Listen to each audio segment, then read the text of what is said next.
حضرت عمر کے دور میں قات پڑھانا، کوئی روزانہ حضرت عمر کوئی میٹنگ نہیں کرتے تھے، نہ روزانہ خطاب فرماتے تھے، نہ کوئی فورس تیار کی کہ اب کیسے نپٹنا ہے۔ ان کو پتہ تھا بخدا خدا کا یہی ہے در، بخدا خدا کا یہی ہے در۔ حضرت بلال بن حارث المزنی حضور کی قبر انور پر حاضر ہو گئے، ان کو پتہ تھا بخدا خدا کا یہی ہے در، نہیں اور کوئی مفر مکر، جو وہاں سے ہو یہیں آ کے ہو، جو یہاں نہیں تو وہاں نہیں، بخدا خدا کا یہی ہے در، بخدا خدا کا یہی ہے در۔ ہم یہی بات کرتے ہیں، لوگ کہتے ہیں نہیں جی آپ کو حالات کا نہیں پتہ، دنیا کدھر چلی گئی۔ میں کہا واقعی نہیں پتہ ہمیں دنیا کدھر چلی گئی، ہمیں تو ایک ہی در کا پتہ ہے۔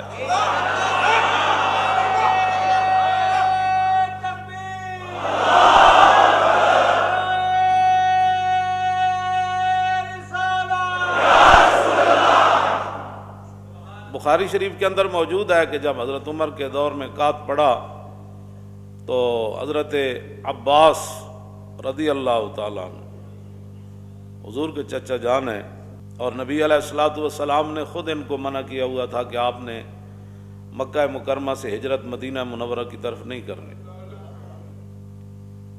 اور بدر کے دن بھی حضور نے فرمایا تھا کہ میرے چچا جان جس کی تلوار کے نیچے آ جائیں ان کو تلوار نہیں چلانی۔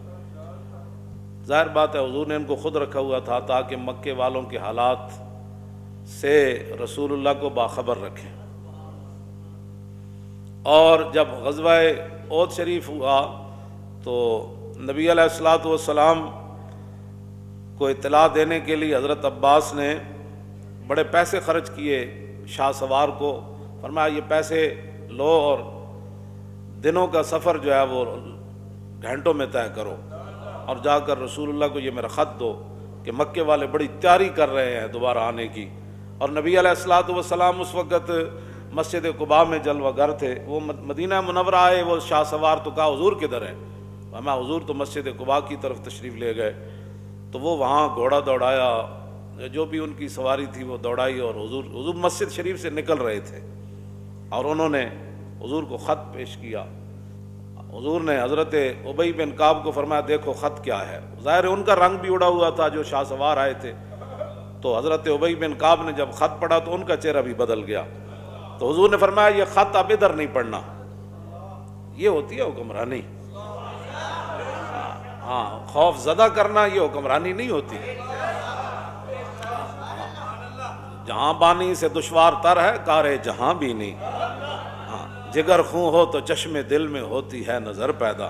لیکن ہم ان کو یہی باتیں سب کہتے رہتے تھے کہ حضور کا اسوہ حسنہ پڑھو، خلفائے راشدین کا اسوہ حسنہ پڑھو، سلاطین اسلام کا جو ہے وہ طریقہ طور طریقے پڑھو، انہوں نے حکومتیں کیسے کی ہیں، آخر ایسے تو نہیں 1400 سال گزر گئے، یہ ہمیں پیچھے لے جانا چاہتے ہیں۔ میں نے کہا آپ آگے دوڑو، ہم کہتے تھے پیچھے کی طرف لوٹ ہے گردش ایام، ہم ان کو ہمیشہ یہی کہتے تھے، کہتے نہیں ہم نے آگے کی طرف جانا ہے۔ تو میں نے کہا جن کی طرف آپ چلے وہ تو خود رو رہے ہیں، اب پھر اس دربار پر جانا پڑے گا، کیوں جی جن کی تسکین سے روتے ہوئے ہنس پڑے، اب اس دربار میں تو جانا پڑے گا۔ تو حضرت ابی بن کعب کا رنگ بھی بدل گیا چہرے کا، ظاہر ہے اس میں لکھا تھا کہ بڑی تیاری کے ساتھ یہ آ رہے ہیں۔ تو بھائی حضور نے میرے آقا و مولا نے فرمایا یہ خط اب عام لوگوں میں، عام سے مراد مجمع میں نہیں پڑھنا۔ حضور نے حضرت سعد بن ربیع کو فرمایا آپ کے گھر کوئی بندہ تو نہیں؟ کہا جی نہیں۔ حضور نے فرمایا چلیں آپ کے گھر چلتے ہیں۔ وہاں جب خط پڑھا گیا تو اس میں یہی لکھا تھا، حضرت عباس نے لکھا تھا کہ حالات بڑے خراب ہو گئے اور یہ ہزاروں کا لشکر لا رہے ہیں، تو آپ بالکل تیاری کریں، یہ بالکل فیصلہ کن جنگ کے لیے آ رہے ہیں۔ تو میرے آقا نے فرمایا یہ کسی کو نہیں بتانا خط، اس کو کہتے ہیں حکمرانی۔ لیکن ہم نے حضور کا اسوہ حسنہ کبھی اس نیت سے پڑھا ہی نہیں، ہاں کہ حضور نے حکومت کیسے کی۔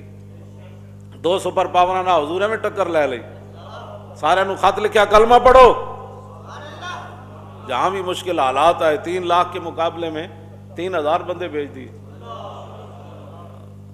تو یہ تو باتیں نہیں ہوتی، اسلام کی بات کرو، ہم آپ کو مفت مشورے دیتے ہیں، آپ نے مشیر رکھے ہوئے ہیں کروڑوں روپے پر، ہمارے مفت مشورے آپ کو سمجھ نہیں آتے۔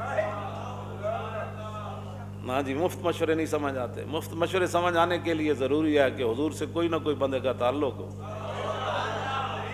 دعویٰ کوئی نہیں ہے کسی کا، کوئی بھی دعویٰ نہیں، نہ کسی کو حق ہے دعویٰ کا. ہو سکتا ہے ہزاروں دنیا کسی سے بڑھ کر حضور سے پیار کرتی ہو، یہ اس کا پیمانہ نہیں ہے. ہاں جی، عشق اپنے فیصلے خود کرتا ہے اور عشق کا پیمانہ بھی نہیں ہے. ہاں جی، عشق کا پیمانہ بھی نہیں ہے، نہ کسی پر کوئی فتویٰ ہے. حضرت سعد بن ربیع کی میں بات کر رہا ہوں، حضور ان کے گھر گئے اور حضور نے فرمایا کہ ہاں جی یہ بات بتانی کسی کو نہیں ہے. اللہ، کیوں جی؟ فی حدیث زید بن ثابت قال امرنی رسول اللہ صلی اللہ تعالی علیہ وسلم یوم احد. احد والے دن جب سعد بن ربیع زخمی ہو گئے تھے، حضرت زید بن ثابت کہتے ہیں میں نے حضور نے بھیجا، ان رأیتہ فاقرہ من السلام، فرمایا جا بھائی تلاش کرو سعد بن ربیع نو، جب مل جائے تو میرا سلام کہنا. فاصبت وهو في آخر رمق وبي 70 ضربة من بين طعنة برمح وضربة بسيف ورمية بسام. فرمایا میں آخری سانسن سے حضرت سعد بن ربیع دے دنیا تو جا رہے سن، 70 زخم لگے ہوئے سن، تلواراں تیراں نیزیاں دے. فقلت امرنی رسول اللہ صلی اللہ تعالی علیہ وسلم ان انظر فی الاحیاء انت فی الاموات. کہتے میں نے حضور، میں جب پہنچا سعد بن ربیع کو، آخری دنیا تو جا رہے سن، میں پوچھا میں کیا میں نے حضور نے بھیجا میں ویکھ کے آواں تسی زندے چو یا شہیداں وچ ہو؟ فقال انا فی الاموات. فرمایا نہیں ہن زندگی دی گل تو کوئی نہیں، میں تو شہیداں وچ ہاں. فرمایا میں نے حضور نے فرمایا تو انہاں کو جدوں پہنچنا تو پوچھنا کیف تجدو کا، سناؤ جی کی حال ہے. تو حضرت سعد بن ربیع کی کہ ابلغ عنی رسول اللہ صلی اللہ تعالی علیہ وسلم السلام. فقال جزاک اللہ تعالی عنا بما جزا نبی خیرا، جزاک اللہ تعالی عنا خیر ما جزا نبی عن امته وقل له انی اجد ریح الجنہ. سلام جا کے دینا تے نال کہنا اللہ تعالی جس نبی نو اللہ نے امت دی طرفوں بہت جزا عطا فرمائی نا، او دے نال بھی ساڈی طرفوں اللہ آپ نو اعلی جزا عطا فرمائے. اے جا کے سلام تو بعد عرض کرنا اور کہنا تو جو پوچھا نا بھائی کی حال ہے تے نال کہنا او دی طرفوں جنت دی خوشبو آ رہی. وابلغ قومک عنی السلام وقل لهم ان سعد بن الربیع یقول لکم انه لا عذر لکم عند اللہ یخلص الی رسول اللہ ومنکم عین تطرف. فرمایا صحابہ نو بھی جا کے میرا سلام دینا. صحابہ نو 70 زخم لگے ہوں تے 2 دیاں رہ جان، پتر کوئی نہ ہوئے سعد بن ربیع دا تے 2 دیاں رہ جان تے پھر حضور نو سلام بھی انج کیتا. 70 زخم لگے ہوئے تھے. حضرت زید بن ثابت کہندے ہیں جس طرح بھٹی وچ آواز آنی اس طرح آپ دی روح دنیا تو جا رہے سن، روح پرواز کر رہی سی. اے آپ نے روح پرواز کردیاں گفتگو فرمائی. فرمایا میرا جا کے سلام عرض کرنا اور کہنا جنت کی خوشبو آ رہی، اور نال کہنا حضور ساڈی طرفوں تانوں اللہ اعلی جزا عطا فرمائے. ہاں جی، تے نال پھر صحابہ نو کہنا وابلغ قومک عنی السلام وقل لهم ان سعد بن الربیع یقول انہ لا عذر لکم عند اللہ یخلص الی رسول اللہ ومنکم عین تطرف. فرمایا صحابہ نو سلام دینا جا کے اور نال میرا پیغام سنانا کہ اللہ کے ہاں آپ کا کوئی عذر قبول نہیں ہوگا. لا عذر لکم عند اللہ، کوئی عذر، لا نفی جنس، کوئی عذر قبول کوئی نہیں بالکل کسی قسم دا. جے رسول اللہ نو تواڈے ہوندیاں تکلیف ہو گئی، جے حضور تک کوئی بندہ پہنچ گیا تو لا عذر لکم عند اللہ، کوئی عذر نہیں. لا نفی جنس، ہزاراں کروڑاں عذر بھی کوئی کرے گا تو رب ایک عذر بھی قبول نہیں کرے. تیرے ہوندے میرے نبی نو تکلیف کیوں ہوئی؟ کیوں جی؟ اے سعد بن ربیع، او سعد بن ربیع ثم لم یبرح ان ماتا. فرماندے اے گل کیتی تے آپ دنیا تو چلے گئے. اس یہی گل کردے ہاں انہیں جانا، یہی گل ہے نا انہیں جانا، یہی تو گل. اس تو بعد آپ ثم لم یبرح ان ماتا، اے گفتگو تو بعد ایک لمحہ نہیں گزرا تے آپ شہید ہو گئے. بس اے آخری گفتگو سی آپ دی.